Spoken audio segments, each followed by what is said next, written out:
same din sa ginawa niya. Huwag ganun. Huwag ganun. Pwede niyo pagsabihan, pero huwag niyo siyang gagayahin. Kasi pag ginaya niyo, pag gumanti kayo, tapos ginawa niyo yung way niya, edi parang same lang rin kayo ng ginawa. Wala kayong pinagkaiba. Diba? Tama ba ako? So kung gaganti kayo, gamitan nyo na lang ng nice words. Kaysa may manggaling pang masamang bagay sa bibig mo. Diba? Pag binato ka ng bato, batuin mo ng tinapay. Kaysa makagawa ka pa ng masama sa ibang tao, gantihan mo na lang ng magandang bagay. Para at least sa dulo, wala kang karma. Am I right? So yun lang. Huwag na kayong gumante, huwag na kayong makipag-away. Dami na nga nangyayari sa bansa natin eh. Nadagdagan nyo pa. Anyways,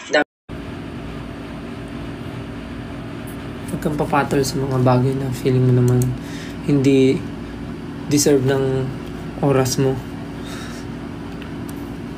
Parang huwag kang magsasalita, di ba? Tingnan mo, hindi naman ako nag-post ng anything.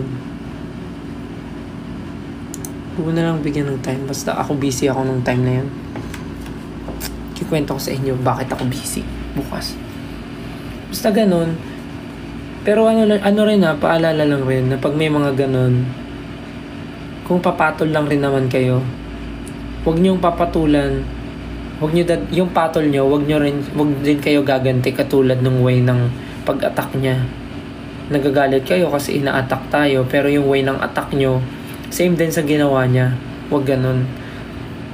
Huwag ganun. Pwede niyo pagsabihan, pero huwag niyo siyang gagayahin. Kasi pag ginaya niyo, pag gumanti kayo, tapos ginawa niyo yung way niya, edi parang same lang rin kayo ng ginawa. Wala kayong pinagkaiba. Diba? Tama ba ako? So kung gaganti kayo, gamitan nyo na lang ng nice words. Kaysa may manggaling pang masamang bagay sa bibig mo. Diba? Pag binato ka ng bato, batuin mo ng tinapay. Kaysa makagawa ka pa ng masama sa ibang tao, gantihan mo na lang ng magandang bagay. Para at least sa dulo, wala kang karma. Am I right? So yun lang. Huwag na kayong gumante, huwag na kayong makipag-away.